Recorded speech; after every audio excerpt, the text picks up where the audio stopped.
Um, Good morning and good evening mga kamista. Welcome back po sa ating channel. Isang nakakagulat na pangyayari po ngayon sa Senate at isang oras pa lamang po ang nakakalipas ay nagkaroon po ng panibagong leadership sa Senado. At maugong nga po na marami nga pong nagagalit na dito kay Chis Escudero sa social media. Magmula pa noong impeachment complaint kay Vice President Sara hanggang sa ito nga pong mga insertion po sa flood control, sa budget. So ngayong araw pong ito ay nagkaroon po ng isang malaking pagbabago sa Senado. Ito po ay biglaan mga kamista. Habang nagse-session ay ito po ay sinuspende at nagkaroon po ng panibagong motion para magkaroon ng eleksyon sa pagka-Senate President. At nagkaroon na nga po ng botohan kanina at ninominate po mga kamista na inominate po si Soto o si Senator Tito Soto as a senator at nag-iisang nominee. So wala pong ibang na-nominate kundi si Senator Tito Soto. At ang nag-nominate po sa kanya ay walang iba kundi itong si Miguel Zubiri. At ito po ay sinang-ayunan ng majority ng Senado. Kaya po naging ang bagong Senate President po sa araw na ito, effective today at nanumpa na rin po siya, ay wala pong iba kundi si Senator Tito Soto. Si Senator Tito Soto po ay experiencado na po na naging Senate President din po siya before nung siya po ay nanunungkulan sa Senado. At ngayon din pong araw na ito ay na-nominate din po si Senator Ping Lacson bilang President pro tempore. So, isa rin po itong pagbabago sa pamunuan at naging majority Senate leader naman po si Migs Zubiri. So, mga kamista, ito, panoorin po natin. Pakinggan natin ng konti. The gentleman from Bukidnon, Senator Zubiri, for his nomination. So move, Mr. President. In objection, there being none, motion is approved. Maraming salamat, Mr. President. Mr. President, I have the honor of nominating Senator Vicente C. Soto III as Senate President. Okay. We already know him to be a leader. So, yun nga po, si Miguel Zubiri po yung nag-nominate po sa kanya at in-explain din po ni Miguel Zubiri kung bakit po niya ito ibinoto. At wala pong nag-object at wala pong na-nominate na iba. At ngayon nga po, araw na ito ay effective at nanumpa na rin po siya bilang isang Senate President. Panuorin po natin, pakinggan po natin ng saglit para po sa ating kaalaman. Elected Senate President, Mr. President. Mental reservation Or purpose of evasion. or purpose of evasion. So help me God. So help me God. Congratulations, citizen. Thank you, sir. Okay. So, iyan po yung eksena sa Senado na nanumpa na po si Senator Soto. Yes, for a minute suspension, Mr. President. Kay ano po, kay former Senate President Chis Escudero. At naupo na nga pong Senate President si tawag dito, si Tito Sen at nanumpa rin po si Panfilo Lacson. So help me God. At saka rin po si Mig Zubiri as majority Senate leader. So mga kamista, ano po ba ang aasahan natin sa mangyayari ngayon sa mga darating na araw? Malaking pagbabago ito. So biglaan itong pangyayaring ito. Kayo bilang mga manonood, mga subscriber ko, ano sa tingin ninyo ang maaaring mangyari? Bakit napalitan si Chis Escudero? At ano ba ang isinusulong na agenda ni Tito Soto at saka ni Miguel Zubiri at saka ni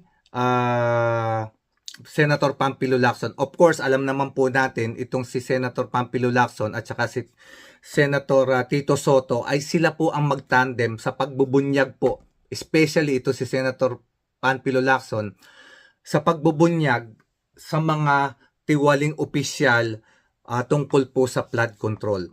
At talagang sila po ay sumusuporta sa programa ni PBBM na mailathala o may bunyag at matigilan itong problema na ito sa mga korupsyon sa flood control. At siyempre, alam nyo na kung ano maaaring asahan natin sa mga darating na araw. Pero kailangan ko yung mga comment ninyo mga kamista. Meron po tayong comment section.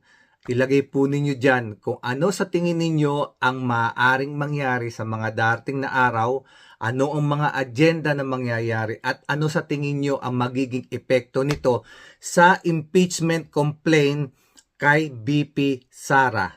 Ano ang mga mangyayari kay Chis Escudero dahil siya po ay tawag dito, pinararatangan din po siya na meron siyang insertion na 100 meron siyang insertion ng mga bilyones po yung insertions po niya sa flood control, at siya po ay involved din po sa pagtanggap ng 30 million na galing sa contractor para po sa suporta sa kanyang election noong 2022. So mga kamista, malaking pagbabago ito sa Senate. Malaking rigudon yung nangyari ngayong araw na ito. Naging nagkagulatan na lamang kasi naghi-hearing and then all of a sudden nagse-session, all of a sudden nagkaroon ng motion to change sa presidency at wala na po silang nagawa at kung hindi magbotohan. So, I think congratulations po kay Senator Tito Soto dahil siya na po ang bagong Senate President. Ano kaya ang asahan natin?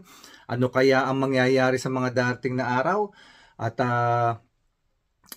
sa tingin po natin mga kamista, ano po sa palagay ninyo yung mga panibagong mangyayari? Ang gusto kong malaman dito, ano sa tingin ninyo ang mangyayari tungkol po sa issue ng impeachment complaint kay BP Sara ngayon pong nagkaroon na ng panibagong leadership sa Senate?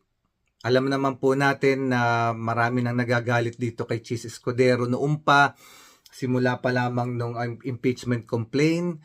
So ano ho kaya ang changes this time sa panahon naman ni Tito Soto? At ano po kaya ang magiging stand naman po ng mga, of course, ng mga senador na hindi po sang-ayon sa pagpapalit ng liderato. Pero no contest po yung nangyari. Kasi isa lamang po talaga si Tito Sen na tawag dito na ibinoto, ninominate at wala na pong ibang na-nominate. So, wala pong nakalaban, no contest, at kinongratulate naman po siya ng majority ng member ng Senado. So, meron pong mga nagko-comment pa na sana raw po si Marcoleta ay matanggal din pong leader ng Blue Ribbon Committee kasi parang marami ho yatang mga viewers na hindi na nasisiyahan sa kanyang panunungkulan o pamumuno sa pag-iimbestiga sa mga flood control project sa mga skandal na ito. So mga kamista, I hope hindi kayo nagulat o nagkagulatan talaga ngayong araw to. Kahit ako nagulat matutulog na ako, bigla ko na lang hinabol to kasi all of a sudden biglang nag-pop up doon sa aking screen na bago na po ang leadership. Napanood ko yung live. So, bigla ako napatayo at sinabi ko, sige, bigyan natin tong panibagong information sa ating mga subscriber na meron ng panibagong leadership sa Senado. So, mga kamista, at doon sa mga bagong nanonood sa mga oras na ito, kung hindi ko pa po kay subscriber, paki-subscribe po para lumago po yung ating channel. At paki-share na rin po para mas marami pong makapanood At sa mga kasama natin dyan, mga OFW, maraming pong salamat sa panonood ninyo. At sa mga kapatid nating Muslim, thank you very much. Assalamualaikum. God bless us all.